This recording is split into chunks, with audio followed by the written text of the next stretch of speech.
திருச்சியின் பிரதான பேருந்து நிலையமாக திகழ்வது மத்திய பேருந்து நிலையம். இந்த பேருந்து நிறுத்தத்தில் இருந்து சென்னை, மதுரை, கோயம்புத்தூர் போன்ற வெளி மாவட்டங்களுக்கு பெருமளவில் பேருந்துகள் இயக்கப்படுகின்றன. அத்துடன் இங்கிருந்துதான் திருச்சியின் புறநகர் பகுதிகளுக்கு செல்வதற்கு நகர பேருந்துகளும் இயக்கப்படுவதால் ஏராளமான மக்கள் தினம்தோறும் பேருந்து நிலையத்தை பயன்படுத்துகின்றனர். திருச்சி மத்திய பேருந்து நிலையத்தில் மக்கள் வசதிக்காக பல்வேறு நடவடிக்கை அரசு சார்பில் மேற்கொள்ளப்பட்டுள்ளது.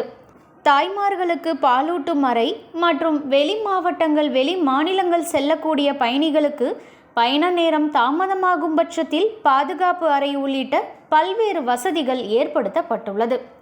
இவ்வளவு வசதிகள் செய்து கொடுத்தும் இப்பொழுது வரை மத்திய பேருந்து நிலையத்தில் அமைக்கப்பட்டிருக்கிற நலத்திட்ட வசதிகள் சமூக விரோதிகளுக்கு கூடாரமாக இருந்து வருகிறது. அது மட்டுமின்றி மக்கள் சிரமமின்றி நடக்க கட்டப்பட்ட பயணிகள் செல்லும் நடைபாதையில் பொதுமக்களை அச்சுறுத்தும் விதமாக நடந்து கொள்வது, மது பாட்டில்களை உடைத்து போடுவது உள்ளிட்ட பல்வேறு சமூக விரோத செயல்களில் ஈடுபட்டு வருகின்றனர். காவல்துறை எத்தனை முறை நடவடிக்கை எடுத்தாலும் மீண்டும் மீண்டும் சமூக விரோத செயல்களில் ஈடுபடுகின்றனர். இதனால் மக்கள் அச்சத்துடன் நடமாடும் சூழ்நிலை இருந்து வருகிறது. பள்ளி மாணவர்கள், முதியவர்கள், பெண்கள், குழந்தைகள் என பலரும் சிரமப்பட்டு வருகின்றனர்.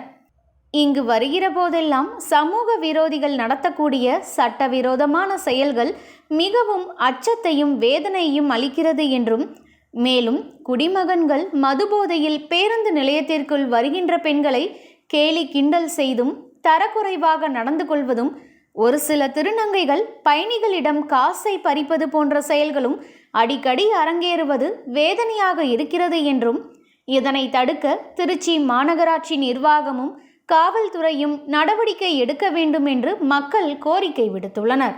பஸ் ஸ்டாண்டு நடப்பாதை உள்பக்கம், அதாவது ஒரு ஒதுக்குப்புறமான ஏரியாவில் அரவாணிகள் தொல்லையும் தாங்க முடியல. நடப்பாதையில் தண்ணி அடிச்சுக்கிட்டு இருக்காங்க. அதுக்கு தீர்வு என்ன தான்? பப்ளிக்கெலாம் பாவம் மிரள்றாங்க. தீர்வு மாநகராட்சி எடுத்தாலும் சரி, எல்லாம் அவங்கவுங்க இது பண்ணுறாங்க. ஆனால் நிரந்தரமாக இதுக்கு ஏதாவது தீர்வு வேணும்.